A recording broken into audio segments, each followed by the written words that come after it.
Hi everyone, Gina here with Belly Beads.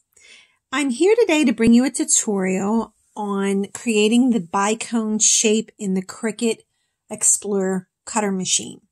Now today's tutorial is actually a request that came from one of my followers. She's asked me to create the bicone shape and also give the measurements. But before I do that, I just want to explain one thing. When you're working with the Cricut machine and measurements, they may be a little bit different than if you're cutting them by hand. Now, I'll give the measurements of this bicone shape, but they may be a little bit off if you're cutting by hand. When I create my pattern in the Cricut software, they are it's very, very detailed, and sometimes the shape may vary from cutting by hand. So I just wanted to explain that as well. But the bicone shape, my bicone shapes, the width of it is 20 millimeters, which is 2 centimeters width, and the length is 19.9 in length, which is 19.9 centimeters. But again, these are the measurements that I place inside my Cricut machine. And I'm sure, you know, if you get your own template and you're cutting them by hand, just measure them the length as 19 inches and see what happens, which a lot of you have achieved it. So that's a good thing. Also, there's going to be a little bit more information about the Cricut in this tutorial. It's not just so much about the bicone. I thought I'd take advantage of the fact that everyone's been asking me a lot of questions about the Cricut. So here I am answering those questions for you. Now, you know how I am. A lot of my followers know how I am with paper. The weight of the paper is so important, and it plays a big part in your beads. For reason being, now this paper I have here is a 25-pound paper. The measurements are certainly going to be a little bit longer in length, because the thinner the paper, you're going to need a longer length. The thicker the paper, obviously, you're going to have a large bead if you used these measurements for a 65-pound paper. So just be mindful of that. And if you haven't seen my tutorial on weights and about paper, please do so. I'm sure you'll find it very informative. It'll be very, very educational, because when I began this, it was very frustrating to find out that the thicker the paper, just by the paper weight that I was using, it dictated the shape and size of my bead. So I hope that helps you out a lot. Now let's get started. Now I'm going to use this paper weight. It's 25 pounds. Now, if you have a Cricut machine, please be mindful of the pressure that you use. That's why the paper is very important. I'm going to see if I can show you the Cricut. Now, here's your needle. There's a lot of things that could happen with your needle if you don't apply the right pressure to it. So let's say you have a 65-pound paper and your pressure on your Cricut is on vinyl. Well, that's perfect. But if you have it on paper plus, it's not going to cut. And if you have a thin paper, let's say I'm going to use this paper, which is 25 pounds, and I use it on vinyl, my needle will be so broken up because it's applying so much pressure to such a thin piece of paper. So I hope that makes sense there. Also, when you have your mat inside here, it's important to understand as well that sometimes the paper can get stuck inside the needle. So I usually just take it out and just blow on it a little bit, and just be mindful of that too. And look at your needle. Is it broken? Is it still pointy enough to cut through? These little tips are so important when you are cutting these papers out and you're waiting for the end result. You're not going to get so frustrated. Now let's talk about the mat. Now I also have a tutorial on how to clean the mat. A lot of you had reached out to me and asked, is there another alternative? alternative on cleaning them? Sure, there is. I mean, I think to maintain these mats, I've been doing this for 2 years, so I think to maintain them, the best thing to do is as soon as you're done cutting the paper, I would certainly grab one of these. And I said this in my other tutorial too. This paper tape is really good. I love this. So you just need a little bit. I'm going to remove this plastic off of my mat, and I'm going to show you. I don't know if you can see, but I kept it kind of a little dirty for you to see. I removed a paper after cutting, and if you notice, there's some little marks, and I don't know if you could see it, but there's some hairs. Of course, I have a little cat around here, and there's some just residue that's left from the paper. So what you need to do is just get some of this painter's tape, and just go ahead and pick up some of that tape. I'm sorry, pick up some of that residue that's left behind. Now you're going to wonder, she's removing the glue because this is also sticky. Well, just a little bit, not enough for it to not stick anymore. But if you want to maintain your mats, you really need to take good care of them. After each cutting, and I'm going to show you once I cut this, what it looks like, you really should go around and try to avoid putting your hands on the inside of this. Try to do this after every cut. I know it's a lot of work, but it will definitely save you from buying some more mats. When it gets really, really dirty and you can't stick anything to this mat, all you need to do is use Dawn, diluted Dawn, and just rub it on there. Pat it dry, but don't use like a paper towel, anything that could, you know. I usually just shake it off the water, and then I would hang it dry. The next day, or even a few hours later, it's like brand new.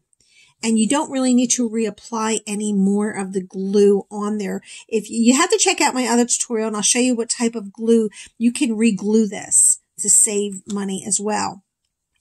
After a time, of course, it's going to lose its tack, so you need to reapply the glue. But that's how I usually take care of all my my mats. So let's go ahead, and also when you're using a pattern, it's important to understand the pattern as well. There's so much to this. I feel like a scientist. Remember, now I have a bicone shape, so it looks like a pizza shape, right? The bicones. If I place it like this, it's only going to grab some of this pattern. So if I turn it this way, I'll get all the pattern in one strip. So let's go ahead, and when you're placing this on your mat, make sure it reaches all the edges. That's a real important thing. And sometimes if the paper is not 12 by 12, you may have to make some adjustments. And that's in another tutorial. Now, my handy dandy clay roller thingy I call, I also make clay things. So this is just a plastic cylinder for people that create clay, and they roll it out. This was definitely, I definitely got to buy one of these. And I would just go ahead and roll it. And the reason for this is you don't know if the paper is actually tacked onto in the middle. This is the most important piece of cutting paper in this machine, is making sure that every piece is tacked down, because what's going to happen while it's cutting, if this isn't tacked down, it will lift up. So let's get started. I'm going to go ahead and put this in my Cricut. Press the button. Now I won't print out all of them because there's about 26 of them, but I'm going to show you exactly what it looks like. And be mindful when you put this into your cutter, the edges, these edges here, they're lined up perfectly, okay? That's a very important piece. And a lot of times you may find that the paper may get stuck, just immediately pause it. Open up your chamber here for your needle and blow on it. That's where you need to check. But now this is actually on Paper Plus. That's the dial I have on here, because this is pretty much a thin paper. All right, I think I'm good with that. I'm going to pause it. And I think I'm good, just to show you what it looks like. Now also, this is another handy little thing that I have here. I also have another cutter, but I wasn't too fond of it. So I just took the little scooper, but you can find these scoopers anywhere. I'm going to close up my Cricut. Now, there is, let me grab my other one. There's certainly a way to do this. So when I just go ahead and pick this up, as you can see, now there isn't any other residue, and I just pick this up like so, and there you go. You have a really nice crisp cut. Now the other mat that I have here this is a full mat of bicones, and the reason why I wanted to show you this is because there is no waste at all. So I'm just going to clip on to the edge there, and as you can see, look at how nicely that is coming off. There is no waste whatsoever. I usually break it in between and pull that up.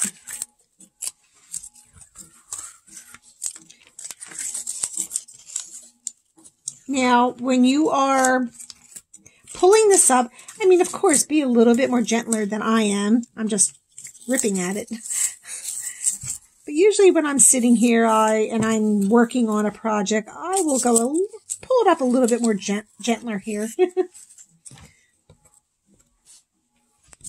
Okay. So every part of this paper was used. There is no waste. That's my waste right there.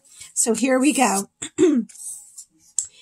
This is 1, and there's 2, and there's 3. So on this is 26 bicones. And there we go. Now I wanted also to show you, I'm just going to take off a little bit more so I can show you exactly what I'm talking about when it comes to the particles. So imagine this, taking all this off as so, and there isn't any waste. Hopefully the camera could show you that, okay?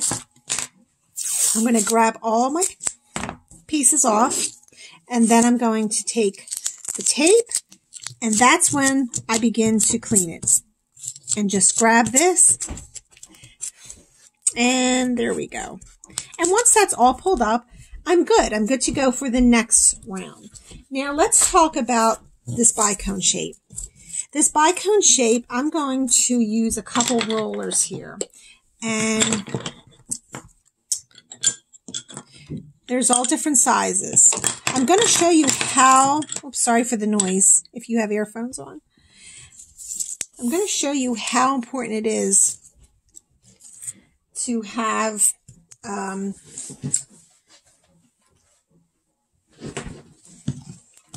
different rollers. Sorry for that. This is the smallest roller I have. And this is actually Julie Bullock's rollers. And I have also Kelly Phillips rollers. This is a size 1. I want to just show you that just by using different rollers, you can create different sizes, which is really neat. All right, there we go. Here's the 1 bicone. A little bit much. I usually like to saturate my, not too much, enough, my bead with the glue itself. So here's the 1. And then I'm going to grab another large one. And in my other videos, you will see that I certainly, I try out all my rollers on them.